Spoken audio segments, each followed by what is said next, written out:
বাংলাদেশের ত্রয়োদশ জাতীয় সংসদ নির্বাচনের আগে ওই নির্বাচনের সম্ভাব্য প্রার্থী ওসমান শরীফ হাদির হত্যাকাণ্ড দেশের পুরো রাজনৈতিক পরিস্থিতি উত্তাল করে তুলছিল। বাংলাদেশের পুলিশ এই হত্যাকাণ্ডের সাথে জড়িত অনেককে গ্রেপ্তারের দাবি করলেও হত্যা মামলার প্রধান আসামি ফয়সাল করিম মাসুদ থেকে গেছে ধরাছোঁয়ার বাইরে।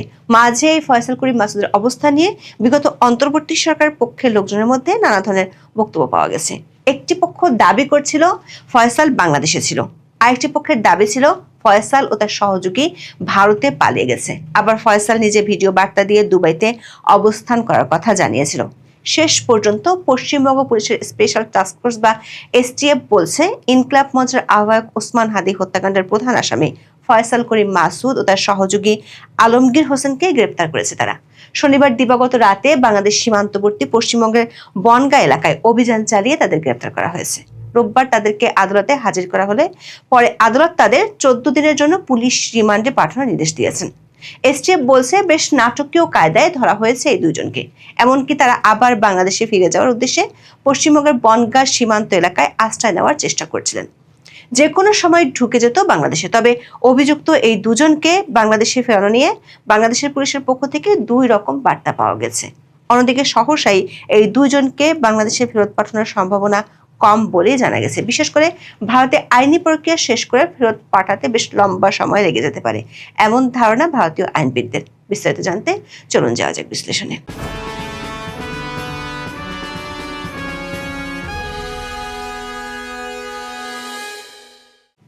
বাংলাদেশের ত্রয়োদশ জাতীয় সংসদ নির্বাচনের তফসিল ঘোষণার পরদিন গত বছরের 12ই ডিসেম্বর দুপুরে রাজধানীর বিজয়নগর পানির ট্যাঙ্কির সামনে গুলিবিদ্ধ হন ওসমান হাদি। ইনকলাব মঞ্চের আহ্বায়ক ওসমান শরীফ হাদি ঢাকা 8 আসনের স্বতন্ত্র প্রার্থী হিসেবে নির্বাচনে প্রতিদ্বন্দ্বিতা করতে চেয়েছিলেন। এজন্য তিনি বেশ কিছুদিন ধরে গণসংযোগ করে আসলেন। গত বছর 12ই ডিসেম্বর জুমার নামাজের কিছুক্ষণ পরে রাজধানীর পুরানো পল্টনের কালভার্ট রোডে রিকশায় থাকা ওসমান হাদিকে গুলি করে দুর্বৃত্তরা। ওই সময় একটি ভিডিওতে দেখা যায় একটি মোটর সাইকেলে করে দুজন লোক এসে কাছ থেকে হাদির মাথায় গুলি করে। পরে ওসমান হাদিকে উন্নত চিকিৎসার জন্য সিঙ্গাপুরে নেওয়া হয়। সেখানে 18ই ডিসেম্বর তিনি মারা যান। ওই ভিডিওর ভিত্তিতে পুলিশ দাবি করছিল অটো রিকশায় থাকা হাদিকে গুলি করা মোটরসাইকেলের পিছনে ছিলেন ফয়সাল এবং সেটি চালাচ্ছিলেন আলমগীর। হাদি গুলিবিদ্ধ হওয়ার পর গত 14ই ডিসেম্বর ইনকলাব মঞ্চের সদস্য সচিব আব্দুল্লাহ আল জাবের বাদী হয়ে হত্যা চেষ্টার মামলা করেন। পরে মামলাটিতে দণ্ডবিধির 302 ধারা যুক্ত হয়। এরপর থানা পুলিশের হাত ঘুরে মামলার তদন্তের দায়িত্ব দেওয়া হয় ডিবি পুলিশকে। তদন্ত শেষে সাবেক ওয়ার্ড কাউন্সিলর তাইজুল ইসলাম চৌধুরী বাপ্পি, ফয়সাল করিম মাসুদ সহ 17 জনকে আসামি করে গত 6ই জানুয়ারি হাদি হত্যা মামলার অভিযোগপত্র জমা দেয় গোয়েন্দা পুলিশ। তবে ডিবির দেওয়া চার্জশিটে অসন্তোষ প্রকাশ করে গত 15ই জানুয়ারি আদালতে নারাজি আবেদন দাখিল করেন মামলার বাদী। আদালত সেই আবেদন গ্রহণ করে মামলাটি অধিকতর তদন্তের জন্য সিআইডিকে নির্দেশ দেন। ডিবির দাখিল করা চার্জশিটে মোট 17 জনকে অভিযুক্ত করা হয়েছে, যাদের মধ্যে 11 জন বর্তমানে কারাগার এবং প্রধান আসামি ফয়সাল সহ 6 জন পলাতক আছে। অধিকতর তদন্তের দায়িত্ব পাওয়ার পর সিআইডি নতুন করে মোহাম্মদ রুবেল নামের একজনকে গ্রেপ্তার করে। রুবেলকে দ্বিতীয় দফায় 3 দিনের রিমান্ডে নেওয়ার পর তিনি আদালতে স্বীকারোক্তিমূলক জবানবন্দি ইতিমধ্যে দিয়েছেন। পরে তাকেও কারাগারে পাঠানো হয়েছে। অর্থাৎ এই মামলায় মোট 12 জন কারাগারে আছেন। ডিবির চার্জশিটে 17 আসামির মধ্যে প্রধান আসামি ছিলেন ফয়সাল করিম মাসুদ ও আলমগীর হোসেন ছিলেন দ্বিতীয়। হাদি হত্যা মামলার প্রধান এই দুই অভিযুক্তের অবস্থান নিয়ে সামাজিক মাধ্যমে বেশ কয়েকটি তথ্য ছড়িয়ে পড়ে। এক পক্ষ দাবি করছিল এরা বাংলাদেশের ভেতরেই আছে, আরেক পক্ষ দাবি করছিল তারা ভারতে পালিয়ে গেছে। আবার ফয়সাল নিজে 2 দফা ভিডিও বার্তা দিয়ে বলছিলেন তিনি দুবাইতে অবস্থান করছেন এবং হত্যাকাণ্ডের সাথে তাকে ফাঁসানো হয়েছে। গত 28শে ডিসেম্বর ঢাকায় সংবাদ সম্মেলনে ডিএমপির অতিরিক্ত কমিশনার এস.এন. নজরুল দাবি করেছিলেন ফয়সাল ও তার সহযোগী আলমগীর হত্যাকাণ্ডের পরপরই সীমান্ত পার হয়ে মেঘালয় যান। তাদের দুজনকে সহায়তার অভিযোগে মেঘালয় পুলিশ দুজনকে গ্রেপ্তার করেছে বলেও জানান তিনি। সেদিন তিনি বলেন ফয়সাল ও আলমগীর প্রথমে ঢাকা থেকে সিএনজিতে করে আমিনবাজারে যান, সেখান থেকে মানিকগঞ্জের কালামপুরে ও পরে প্রাইভেট কারে করে ময়মনসিংহের হালুয়াঘাটে পৌঁছান। ঘটনার বর্ণনা দিতে গিয়ে বাংলাদেশ পুলিশের ওই কর্মকর্তা তখন বলেছিলেন ফিলিপ নামে একজন তাদেরকে সীমান্ত পার করে পুত্তি নামে একজনের কাছে হস্তান্তর করে। তারপর সামি নামে আরেক ট্যাক্সি ড্রাইভারের কাছে তাকে দেওয়া হয়। সামি তাদেরকে মেঘালয়ের তুরা শহরে পৌঁছে দেয়।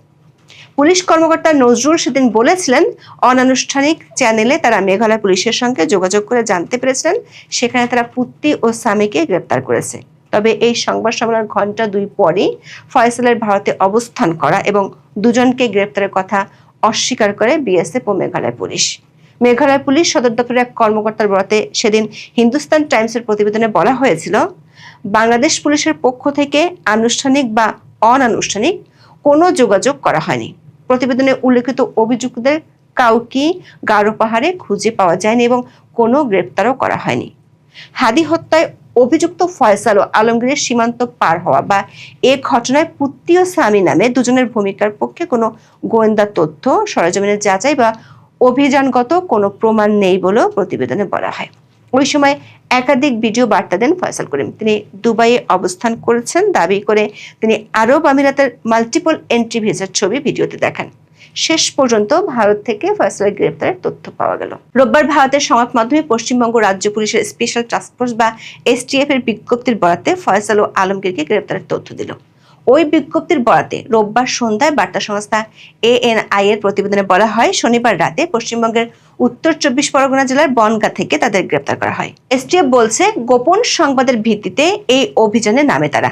2 বাংলাদেশি তাদের দেশে চাঁদাবাজি, হত্যা সহ গুরুতর অপরাধ করে ভারতে অনুপ্রবেশ করেছে বলে পুলিশের কাছে গোপন ও বিশ্বাসযোগ্য তথ্য ছিল। তারা সুযোগ পেলে বাংলাদেশে ফিরে যাওয়ার উদ্দেশ্যে বনগাঁ সীমান্ত এলাকায় আশ্রয় নেওয়ার চেষ্টা করছিল। এই তথ্যের ভিত্তিতে শনিবার গভীর রাতে বনগাঁ এলাকায় অভিযান চালিয়ে তাদের গ্রেপ্তার করা হয়। প্রাথমিক জিজ্ঞাসাবাদে পাওয়া তথ্যের বরাতে এসটিএফ বলছে, ফয়সাল করিম ও সহযোগী আলমগীর হোসেন বাংলাদেশের রাজনৈতিক কর্মী ওসমান হাদিকে হত্যা করে ভারতে পালিয়ে যায়। মেঘালয়ের সীমান্ত দিয়ে তারা অবৈধভাবে ভারতে প্রবেশ করে এবং ভারতের বিভিন্ন স্থানে ঘোরাফেরার পর বাংলাদেশে ফেরার উদ্দেশ্যে শেষ পর্যন্ত বনগাঁয়ে যায়। এ বিষয়ে মামলা করা হয়েছে জানিয়ে এসটিএফ বলছে, রোববার আদালতে হাজির করার পর তাদের পুলিশ হেফাজতে পাঠানো হয়েছে। দৈনিক আমার দেশের এক খবরে বলা হয়েছে, আদালত তাদের 14 দিনের জন্য পুলিশ রিমান্ডে পাঠানোর নির্দেশ দিয়েছেন। দর্শক, 24-এর আন্দোলনে আওয়ামী লীগ সরকারের পতনের পর থেকে শীতল হয়ে আসা ভারত বাংলাদেশের সম্পর্ক যখন একটা পরিবর্তনের আকাঙ্ক্ষার মধ্যে, তখনই প্রতিবেশী দেশটি থেকে এই দুজনকে গ্রেপ্তারের খবর এলো। ঢাকা 8 আসনের সম্ভাব্য প্রার্থী ওসমান হাদির গুলিবিদ্ধ হওয়ার ঘটনা সে সময় বাংলাদেশে ব্যাপক ক্ষোভের জন্ম দেয়। এজন্য ভারতকে দায়ী করেও তখন বিক্ষোভ হয়। তখন ঢাকায় ভারতীয় হাই কমিশন অভিমুখে বিক্ষোভ কর্মসূচিতে একদল হামলা চালায়। তখন দাবি করা হয়, হাদিকে গুলি করে আতাতিয়েরা ভারতে পালিয়ে গেছেন। সিঙ্গাপুরে চিকিৎসাধীন থাকা অবস্থায় হাদি মারা যাওয়ার পর বাংলাদেশ জুড়ে বিক্ষোভ ও সহিংসতার ঘটনা ঘটে। তখন বাংলাদেশে থাকা ভারতীয় হাই কমিশন ও সহকারী হাই কমিশনের সামনে এবং ভারতে বাংলাদেশের হাই কমিশন ও উপ হাই কমিশনের সামনে বিক্ষোভ ও সংঘাতের ঘটনা ঘটে। হাদি হত্যা মামলার প্রধান 2 অভিযুক্ত ভারতে গ্রেপ্তারের খবর সামনে আসায় এখন প্রথম প্রশ্নটি হলো, তাদের কবে নাগাদ বাংলাদেশ ফেরত আনা হচ্ছে? বাংলাদেশ পুলিশের পক্ষ থেকে এ নিয়ে 2 ধরনের বক্তব্য পাওয়া যাচ্ছে। বিডি নিউজের খবরে বলা হয়েছে, আলোচিত এই হত্যাকাণ্ডের প্রধান আসামি ফয়সাল ও আলমগীর গ্রেপ্তারের খবর সামনে আসার পরপরই রোববার সন্ধ্যায় ডিএমপির অতিরিক্ত কমিশনার SN মোহাম্মদ নজরুল ইসলাম বলেছেন, ভারতীয় কর্তৃপক্ষ এখনো আনুষ্ঠানিকভাবে নিশ্চিত করেনি। অন্যদিকে দৈনিক আমার দেশের খবরে সিআইডির বরাত দিয়ে বলা হয়েছে, এই 2 অভিযুক্তকে দেশে আনার প্রক্রিয়া চলছে। বিশেষজ্ঞরা মনে করেন, ভারতের সাথে বাংলাদেশের বন্দি প্রত্যর্পণ চুক্তি আছে, সেটির মাধ্যমে ফয়সাল ও আলমগীরকে ফেরানো সম্ভব। 2016 সালে এই চুক্তিতে কিছু সংশোধনী এনে আসামি হস্তান্তরের প্রক্রিয়া আরো সহজ করা হয়েছে। বর্তমান প্রেক্ষাপটে ভারত থেকে কোনো অভিযুক্ত বা সাজাপ্রাপ্ত আসামিকে ফেরাতে প্রথমে সরকারকে কূটনৈতিক বার্তার মাধ্যমে বা নোট ভার্বাল পাঠিয়ে আনুষ্ঠানিক অনুরোধ জানাতে হয়। 2016 সালের সংশোধনী অনুযায়ী চুক্তির আওতায় কেবল সেই সব অপরাধীদের ফেরানো যায় যে অপরাধের সাজা অন্তত 1 বছরের কারাদণ্ড, বিশেষ করে হত্যা, চাঁদাবাজি বা অন্যান্য গুরুতর ফৌজদারি অপরাধের ক্ষেত্রে প্রযোজ্য।